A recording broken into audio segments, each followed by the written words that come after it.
So this is a neem tree. You can see a habit of the tree, a big trunk and spreading branches. The terminal branches have produced leaves. In the spring season, new leaves and flowers are added.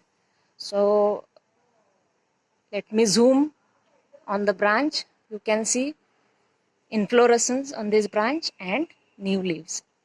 So these spreading branches and trunk means the habit of this plant is tree. Done. So this is a twig of neem. You can see one branch with leaves and inflorescence. So step by step we have to describe all the organs. Already we have noted down the habit of this plant. Okay. Now the first thing is stem. So you can see stem is woody, although it is green on the outer side because of its young branch. Otherwise, the lower part you can see it's woody stem. It's strong. You can see it is cylindrical. Obviously, it is branched. And on the older parts, if we use magnifying lens, we can see presence of lenticels. And under magnifying lens, I can see even small hair. So we can say stem is pubescent. Now we'll describe next organ, that is leaf. So can you see and identify the type of phyllotaxy? So you can see at each node there is a single leaflet. So it's a alternate phyllotaxy. Leaves are attached by means of its base, and you can see characteristic leaf base. It's swollen. So we describe it as a pulvinous leaf base. Now it has got a petiole, and if you see the type of leaf, it's very clear. There are leaflets. So it's a compound leaf, and in compound the type of leaf is pinnately compound. Now leaflets are arranged on the first branch, that's why it is unipinnately compound. And there are even number of leaflets, and in some cases there are odd number. Fine, so it's unipinnately compound leaf. If you closely observe leaflet, you will find one feature in this where lamina is unequally divided. You can clearly see that unequal division of lamina. So we describe this leaflet as oblique leaflet. Now margin of the leaflet is serrate and apex is acute. So entire leaf we can describe as leaf is alternate, exstipulate, petiolate, pinnately compound with oblique leaflets. Leaflet margin is serrate, acute apex, and venation is unicostate reticulate. Leaf base is pulvinous. Now next organ is inflorescence. So you can clearly see inflorescence is produced in the axil of compound leaf. So we call it as axillary inflorescence. Now if you look at the inflorescence, we should identify the type of inflorescence. Now it is a cymose type of inflorescence. Let me describe it. So it's branched, so we can say it is a panicle type.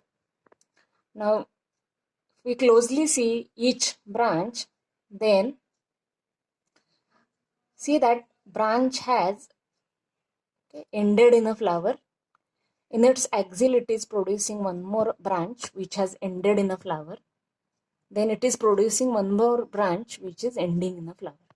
So each branch, each terminal branch of the inflorescence is showing a monocacial sign pattern. So the entire inflorescence is branched, and each terminal branch is showing monocacheal cymose type of pattern.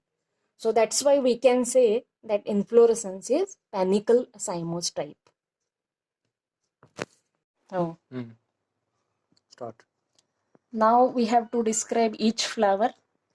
Now before opening the flower, we'll note down certain things like about the presence and absence of bracts. So whether flower is pedicellate or sessile. So I don't see very big outgrowths at the base of leaf or on the peduncle. But under magnifying glass, I can see some tiny outgrowths on the peduncle, especially in young flowers. So I think we can consider them as bracts. Yes, they are a tiny outgrowth on the peduncle. So I think, yeah. So we can say flower is bracteate. Now I see a pedicel at the base of flower. So I mean it's pedicellate. So flower is not sessile. It has got a stalk. So it's a pedicellate. Okay. So we'll note down that flower is bracteate, pedicellate, and rest of the things we'll note down once we open the flower. We'll have to describe all the whorls of the flowers. So this is open flower, and this is bud. We have to describe the whorls of the flower. We can see calyx over here, and this is corolla. So first of all, we'll describe the calyx. With the help of needle, we can lift these sepals and count the number of sepals in the calyx. Now the color of the sepals is actually matching the color of petals. That's why it's difficult to see them. But when we remove all the petals and androecium part in the open flower, we can see calyx. So here I have separated calyx, and 5 sepals can be seen. Very small sepals attached at the base. Tips are free. So we say connate at the base. We'll separate petals. So 1, 2,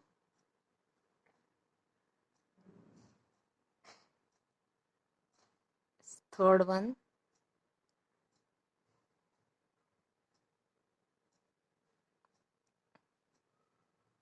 4th and 5th. Okay.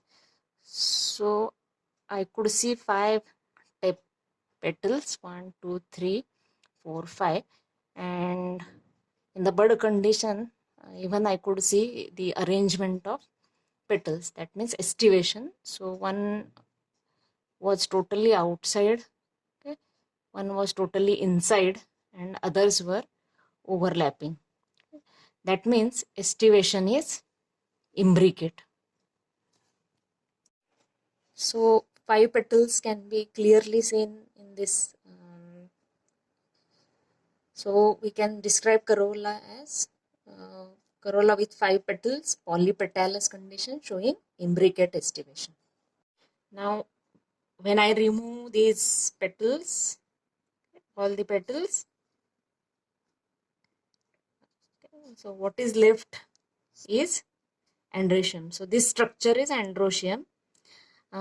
We can see a long tube over here and some free tips. Okay. So when I separate this androecium, we can see a tubular structure with free tips. That means filaments of the stamens are united, forming a tube, and anthers are free. So let us count the anthers.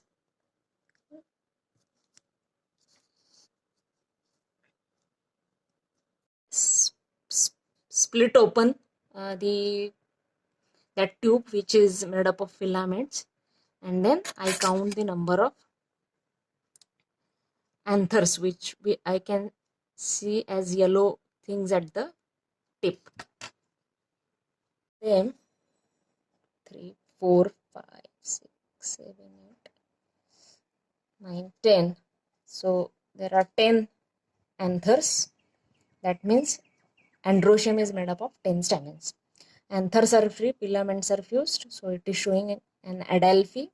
A single staminal tube is there. So it is a monoadelphous condition. So very special feature we see here, androecium with monoadelphous condition made up of 10 stamens.